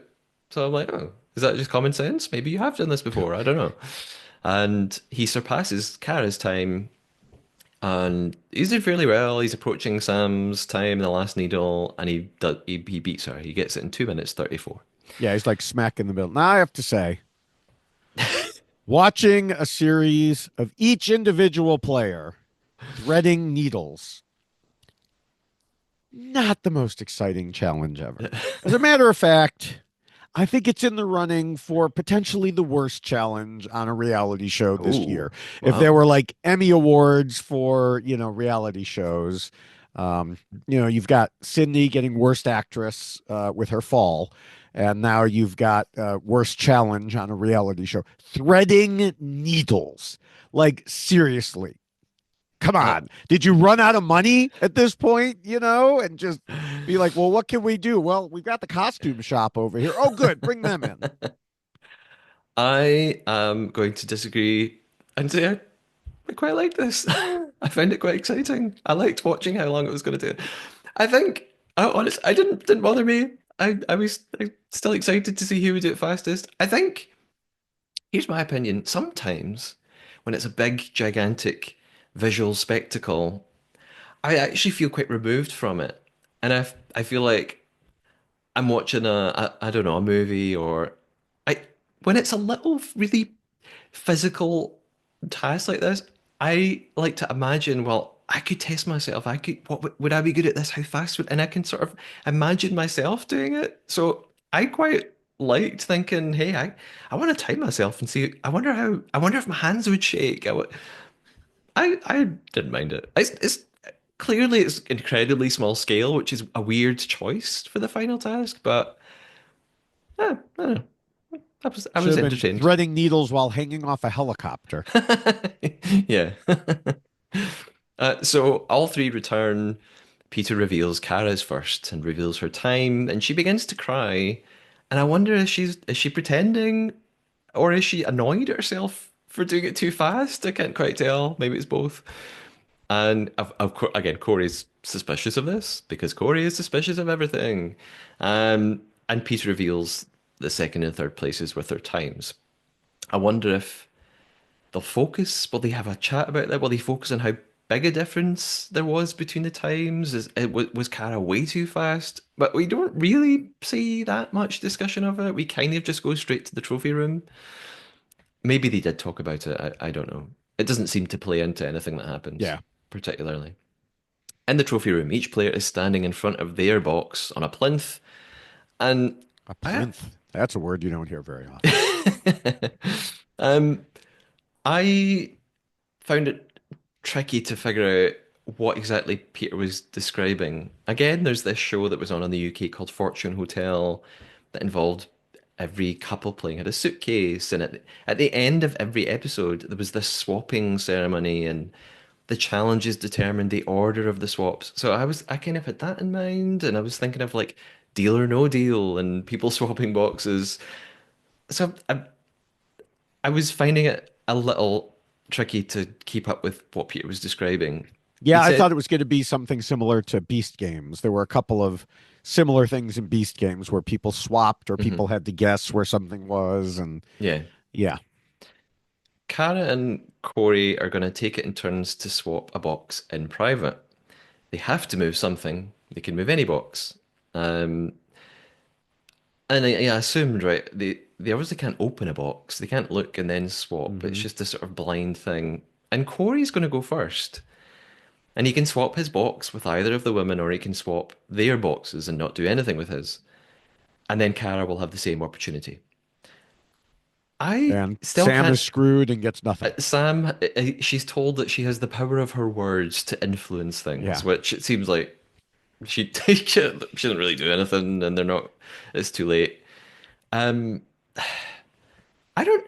I'm still a little confused why Cara has an advantage by going after Corey when she doesn't get to see what he does. So I'm surprised when Peter says Corey's going to do it first and then Cara will do it. I mean, I think it's what ended up happening. You know, she gets to make the final move and doesn't have to worry about anyone else doing anything after that. I So if guess, she can yeah. judge what she think has happened, like Corey, I mean, Sam obviously doesn't get to do anything. Yeah. All she can hope for is that they screw up and accidentally drop the money in her box. Yeah. Corey has to try to guess what is Kara going to do and what should I do in order to, do that. hmm Um, and so, I mean, the difference between him and her, I don't think it's a huge advantage, hmm disadvantage situation, but I would still say going last is the advantage because no one else can move it at that point. It's all on you. Yeah. And again, that's how Fortune Hotel worked, that the couples were always desperate to win the challenge in the episode because that meant you you got to be the last people to swap. So you knew that no one could swap right back what you Right. just did. But they also swapped in front of one another, and so you could see what everybody was doing. So this is really tough. You really are just sort of making an educated guess and trying to Right. judge what you think people are likely to do based on what you know about them. So, uh, whoever wins the game, whoever at the end of the game opens the million, hooray, they've won it. Yeah. I like how he has to explain that at one point. Like, if Yeah, you open it and have the million, it's yours. It's like, yeah, yeah, we get that part. yeah. I guess it's his way of saying I know. there's no other task after this. Like Right. this is Yeah. it. Kara then has this new plan, which again I think is really smart of her. It's a risk, but it's hmm smart and it pays off. She realizes maybe what she ought to do is just go really hard and make Corey think she is the millionaire, because then she's got a much better guess at what he's going to do. So she can Right. convince him subtly that if she can make him really suspicious of her, he's going to swap with her, and then she can just swap right on back. The game begins, and Kara asks him, like, how many needles did you thread? As if, um, you know, Right. because the millionaire had one last, and she asks if he's ever lied, and he says, "I could easily have put you on a flight, and I didn't." um, he seems to fall for her plan. He notices that she's acting a bit more aggressively now, and so yeah, very quickly seems to think, hey, something's going on. She's the millionaire. And now he thinks he can fool her. And he's going to keep pretending he thinks it's Sam. And he questions Sam about the sister's clue. And they have an argument. The women then leave. It's Corey's turn to do his swap. He Yeah. I've, talks. I've got to think there was a lot more discussion than we saw, but there was no point to it. It got the point. It got Yeah, across what needed to, get across. yeah. Corey's talking through his ideas. And he decides to swap with Kara. So he leaves. The butlers or a butler arrives and does it for him, or takes the money out from Hmm. Kara's box, puts it in Corey's. Corey goes back to the others, and Kara's got this moment. She tries to get some clue out of him about what he did, and all he says is, "I think it's pretty obvious." So it's quite vague. She has to try and read his tone. His like, what does he mean by that? Who's he looking at? And she then gets up and she has to enter the trophy room, unsure of whether this plan worked or not. And she says, I'm hoping I know Corey well enough at this point to know. What would Corey do? And she tells Peter, I'm trying to put myself in his mind. How would he have played this? And she gets quite emotional and says that she has to go with her intuition because it's got her this far. There's lots of intense build up. There's close ups on the players. There's this intense music until she says, I've made my decision. Off she leaves. And then we cut right to all three return. They're back at their plinths. And Peter tells them, here's how it's going to work. On my count, open your boxes at the exact same moment. If you see the money, you are the millionaire. And he counts them down. Three, two, one, open. And Kara has it. She falls to the floor. She's crying. She's saying, I never thought I She could do something like wins. She this. She's, wins. She got the yay! W. Fly the W.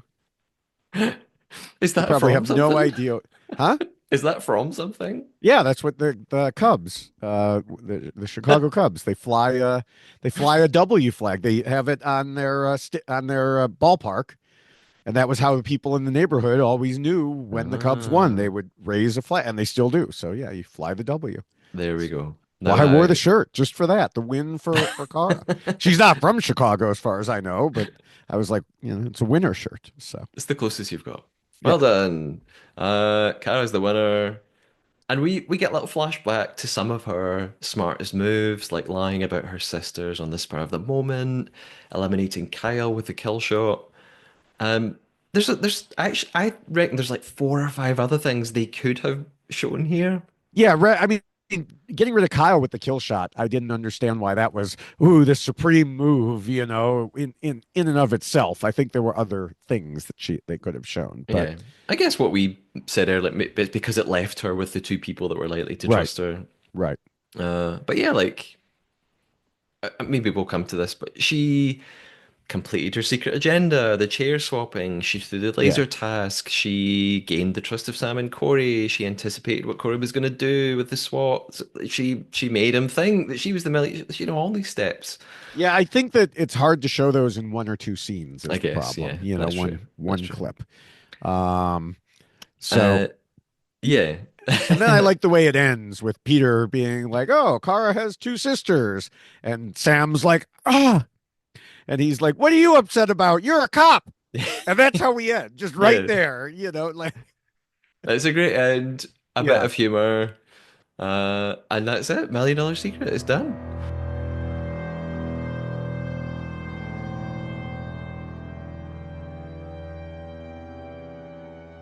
So, I I usually I turn to you for final thoughts. I have a lot of final thoughts. Before we get there, I think you have listener questions and thoughts. I do. I have a few from Blue Sky. Reese asks, and maybe I should have had this at the top because it's about episode 7. Why weren't more players suspicious that Sam could have been lying with the clue?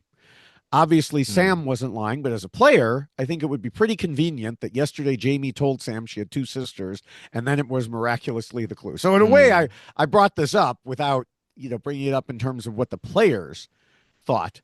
Um, I don't know. What do you think?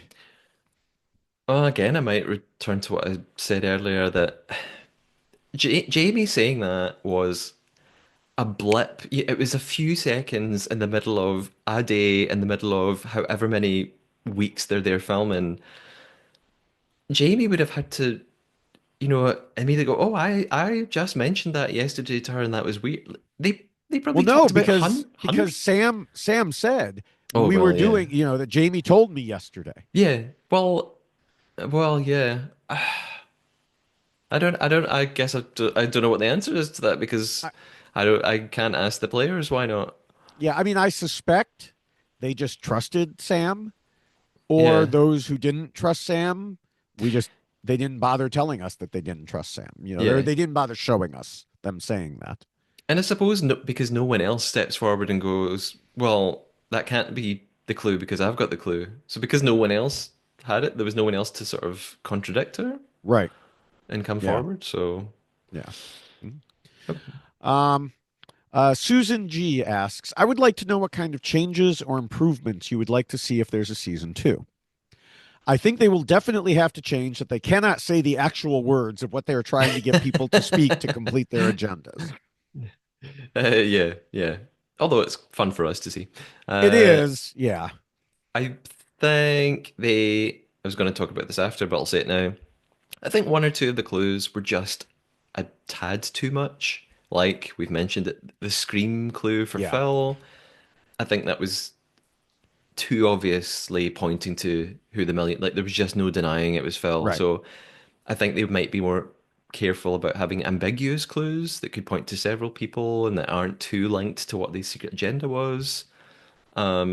I just sort of from a personal preference, it would be nice to see the vote reveal every single episode and not Yes. from time to time without explanation.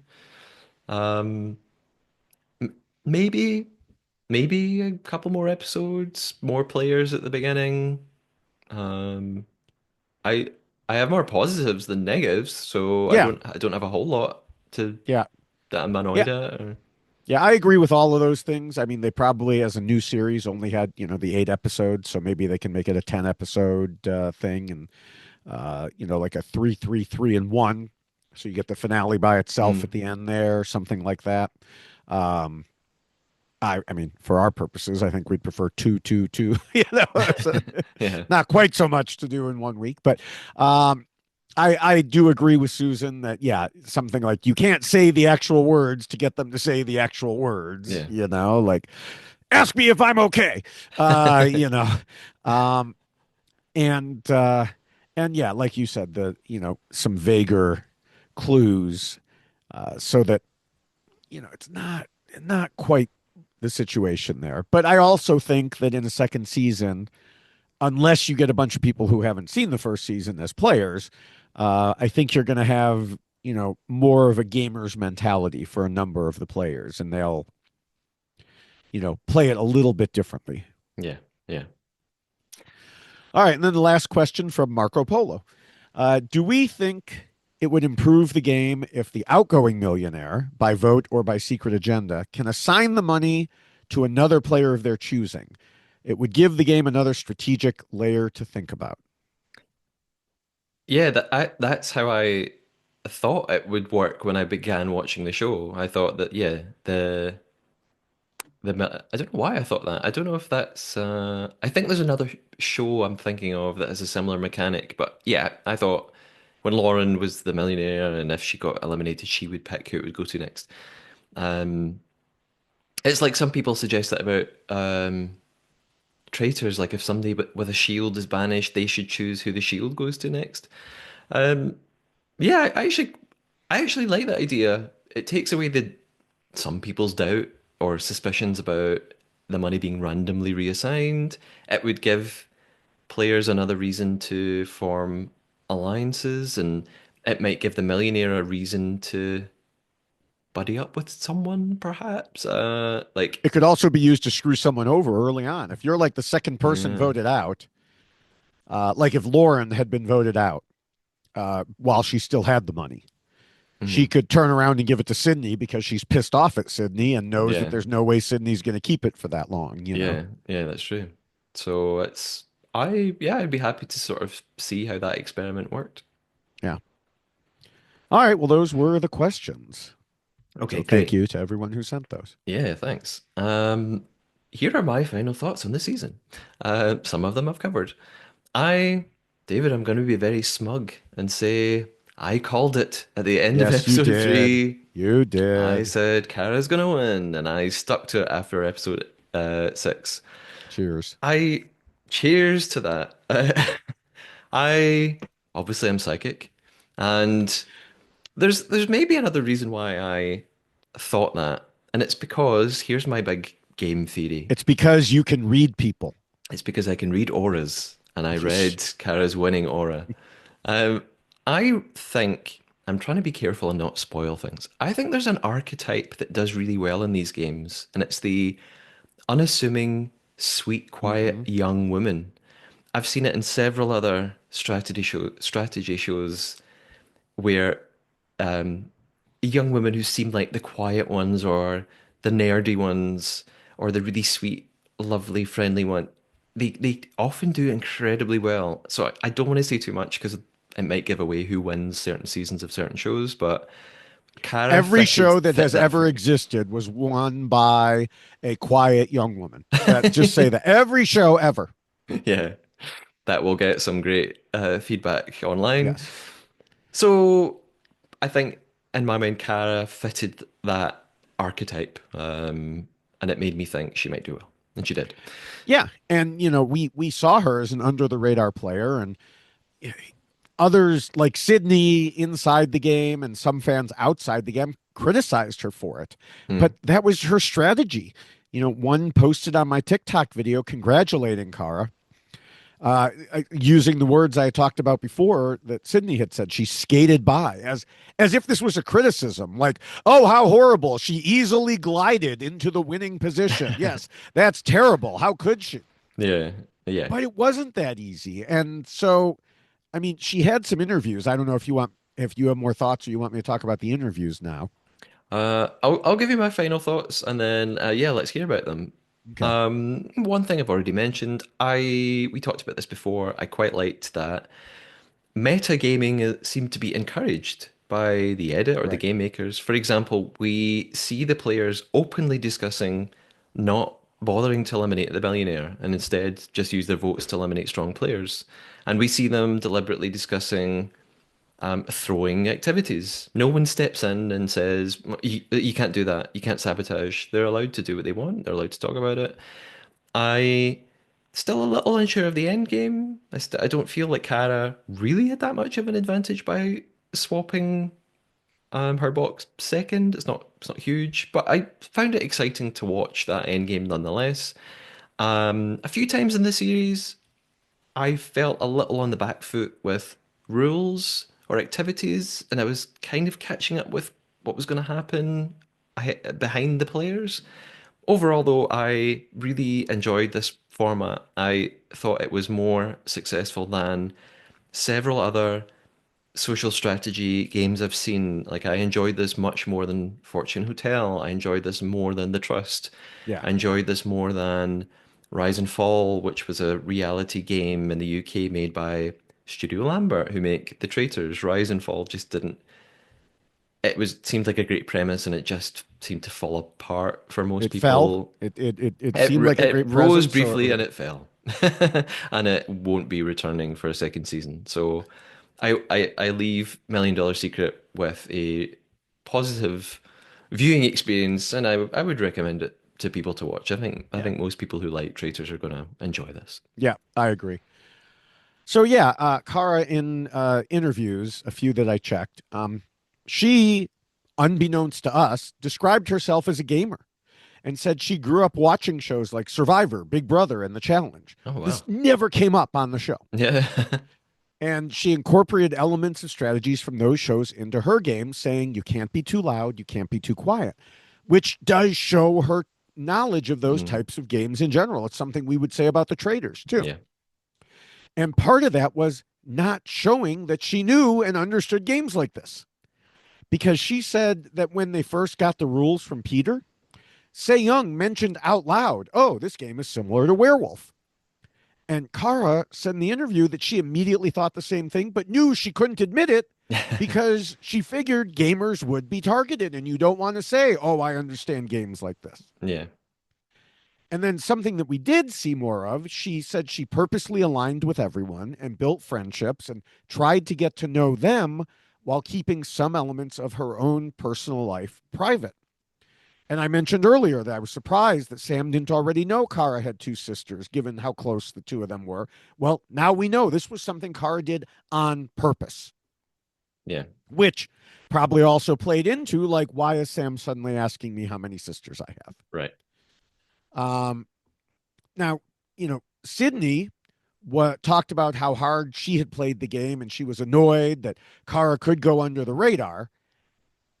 But the thing is, in pretty much any type of competition reality show, going under the radar is a valid strategy. If you're loud and out front, people want you gone. Yeah. Look at Harry. What did Harry do wrong? He was loud and out front. He wasn't a schemer. He wasn't, but he was loud. And people were like, okay, we got to get rid of this guy. Hmm. Um, and, Sydney managed to stick around herself. But like you mentioned earlier, she said at the beginning of the finale that she was all alone. And, meanwhile, Kara had gained the trust of Sam and Corey through her social play. And by coming across so honest early in the game, she made it less likely that people would doubt her later on, not to mention the benefit of being kept around. And I talk about being quiet. It's funny because there are some people who cover Big Brother, and their general advice is, because I mean, Big Brother obviously takes place in the US. It's like all summer long, 90 to 100 days. And their advice for the beginning is become a part of the furniture. Yeah. Just, be the couch. You're Hmm. there, but nobody remembers you're there. Yeah. And, I think I wouldn't call Kara furniture in this case, but that's what she did. She blended into the background. She became friends, but not doing anything suspicious, you know. Um, as far as the end game, I think Corey made the only move he could. I don't know what else he would have been able to do. Um, he had to make the trade with the person he thought was the millionaire, and he was right about that. But because she went last, she had the final move. Mm. And Sam, well, there really wasn't anything Sam could do. She tried talking, but that was about it. Um, I did find the end game interesting. The final movement of things I mentioned before, it reminded me of some things we saw in Beast Games and maybe another show where you have to be able to convince your opponents and read what you think your opponents are going to do. Hmm. Um, Other than that, I hope Kara didn't get the money right away and invest it in the stock market, or else she's already lost a third of it. Um, you know, but um, and I also want to know, how did they not license the song "If I Had $1 Million" as the theme for this? Come on, that is so. How did they not make that the theme song? Too obvious, perhaps. I guess yes. I don't know. Uh, any other final thoughts on the season, David? No, no, just no more thread challenges, please. No more thread challenges, but a sort of generally positive. Is Yes, that fair to yes, say? Yeah. definitely, Okay. definitely Great. positive. Now, listeners, remember, David and I have, of course, been trying to deceive one another throughout this podcast in our game of lying and deception, our own secret agenda. Before we reveal that, we have a few things to talk about, and it's more than just our social media details. Do not skip this part. You Woo! must listen. Um, David, what other shows are you covering right now, and where can we hear you doing that and see you doing that? Well, I am all over social media and reality TV podcasting. I am, of course, podcasting about U.S. Survivor, as I mentioned, on Rob Has a Podcast Network. The name of the show is Why Blank Lost. And so I will be recording our seventh episode of the season tomorrow. Although by the time this is posted, it'll probably be today. But, we've got that whole British time, U.S. time thing going. And in addition to that, I've been posting usually 3, occasionally more reality TV short videos every day on YouTube, TikTok, and Instagram. Where you can find me and follow me is at David Bloomberg TV. Right now, they're of course on $1 Million Secret. Have a couple more to do. I think I mentioned I posted the falling one. And then U.S. Survivor, Australian Survivor has a couple more episodes before that ends. Extracted, although quite frankly, this most recent episode didn't give me anything interesting. And even occasionally The Amazing Race, which also didn't give me much interesting. So, we okay. Might only have 2 per day this week. We'll have to see how other things are going. But there's more shows coming on the horizon. Like I said, there's the Netflix show, Battle Camp and Mm. some other shows coming along as well. So um, you can find all my various accounts at linktree/David Bloomberg, or you can find me directly on Blue Sky as at David Bloomberg. I'm now over 4,500 followers there, so almost getting close to where I was on X before I abandoned ship over there. Yes. And as for this podcast, there are some exciting things ahead. Firstly, hopefully, we are going to be setting up some interviews with contestants from Million Dollar Secret and possibly even someone important from behind the scenes. So keep an eye on the podcast social media for details about that. It would be It's the great to chef, isn't get. it? That's who it is. It's the It's the chef. We want to chef. know You've about ruined the surprise, his David. thoughts on Maui pineapples. Exactly. And you can send your questions to the chef. No, you can, if you've got questions for some of the contestants, it's social media is the place to be. And I'll post about that if we have some of those lined up. Mhm. So you'll know what you might want to think about asking. Beyond that, David and I are eyeing up another show to delve into while we wait for the return of Traitors later in the year. This time it won't be on Netflix, something more widely available for UK listeners, since I know not everyone has Netflix. And I know lots of listeners also aren't in the UK, but I was there's gonna say some of us aren't in the UK, yeah, so there's kind of no solution to whatever show we cover. yeah. There are people who unfortunately can't access it. There's not really any way around that. We just still will try and pick different things from different places at different times.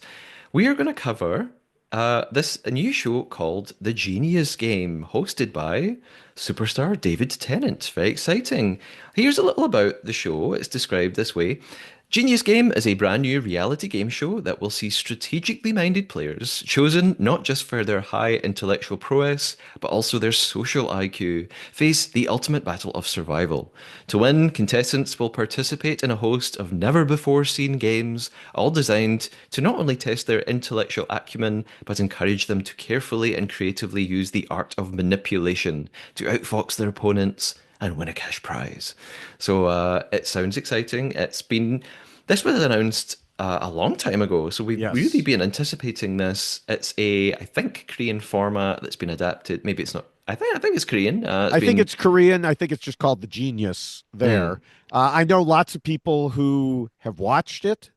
I have not. I have never seen any of it because, in part, because I I I, I really don't like subtitled shows. mm. Because then I can't be on more than one screen at a time. I actually have to pay attention.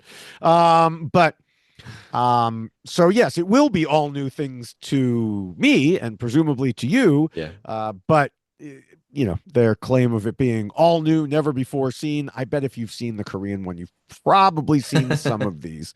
But that's fine. They're talking about to the British audience mostly. Yeah. And I'm excited to see David Tennant hosting. That's a Hmm. great get for this. It's produced by a big TV group called Banijay, who also produced the Survivor UK. They make Big Brother here in the UK. They produce Deal or No Deal. House of Games is a big quiz show, game show here in the UK. So lots of big shows. So I have high hopes for Genius Game. And it looks like there will be 2 episodes a week for that, which is quite nice for us to cover. And I think 10 episodes overall. Might be wrong there. Uh, and then also one more thing, I did promise at the end of US Traitors that I wanted to move on and cover a non-English speaking version of the Traitors. And I will do that. I've had some great recommendations from listeners about which one to go for. I've not forgotten about it. I will get there, I promise. And to make sure you don't miss any of that stuff coming up, again, best thing to do is follow the podcast on social media. You can follow on Instagram, TikTok, and YouTube at the Traitor Podcast. You can leave comments on all those places, see what everyone else thinks of the shows. You can email me at thetradarpodcast@gmail.com. Although it's a bit pointless now because we've covered the whole show. But for these contestant interviews, definitely get in touch. Yeah. You can also leave a voice message at memo.fm/the Traitor Podcast. And it's really helpful, as always, if you can press the subscribe, the follow button, leave a nice review, a star rating on whatever platform you're using. And one more thing, if you've been listening and enjoying the podcast and want to help keep it going, it's always a huge help and a nice boost if you were able to contribute a very small amount of your choice at coffee.com. That's ko-fi.com/Matthew Keeley. Like a lot of you have already done over the season and the last couple of years while the podcast has been in existence. So it's very much appreciated. It's time for the reveal of our secret agenda, the Traitor.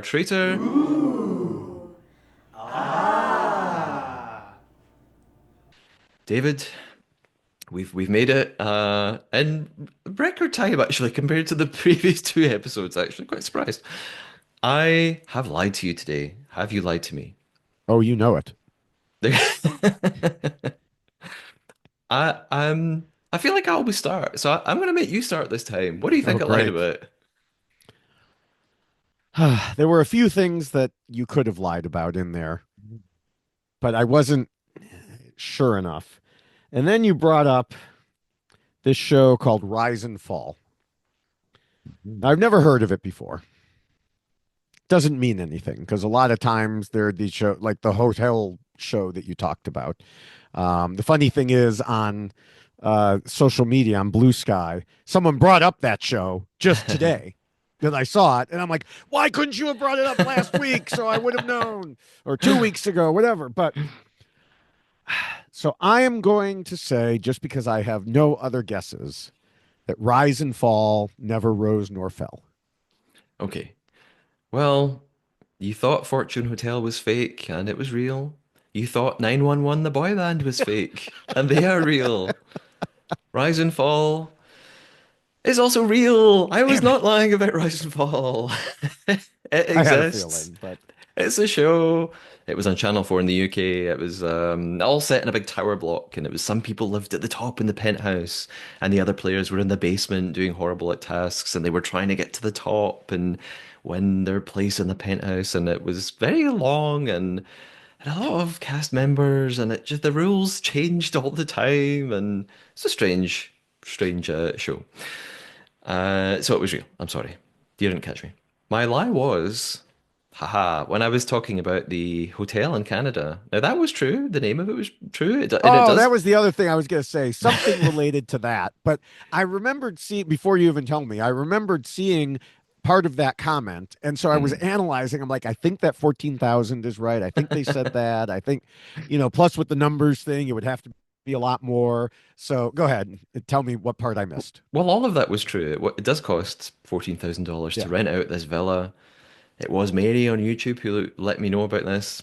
However, I snuck in a little lie and I said, "Hey, if anyone listening wants to send me there for my birthday next month," and then I said, "Oh, it's the month after. Ah, My birthday's not next month or the month after. It's the month after the that." reason that I didn't was because you corrected yourself. And I was like, well, that's not much of a lie if he corrected himself there.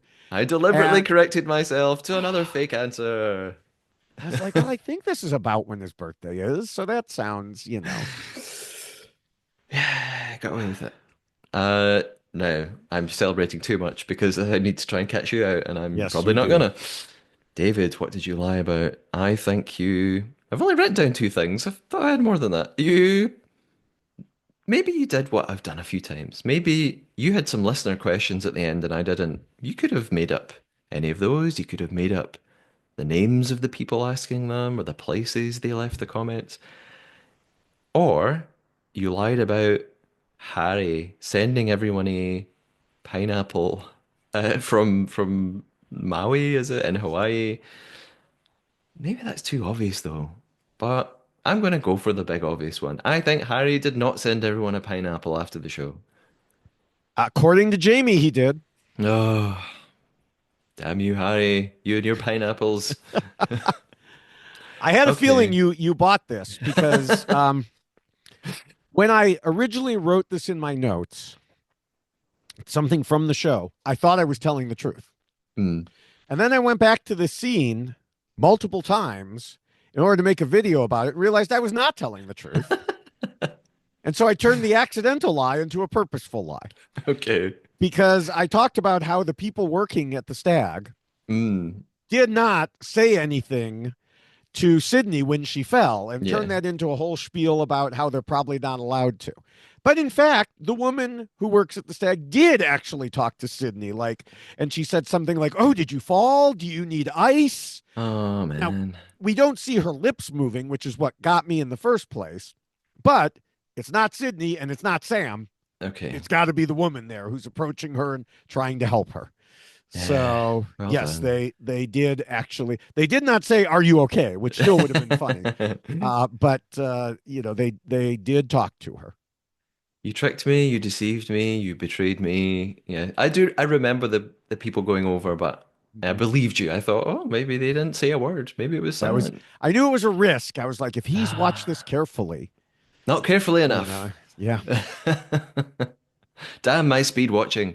Uh, we tricked one another. We're good secret keepers. We should be secret millionaires.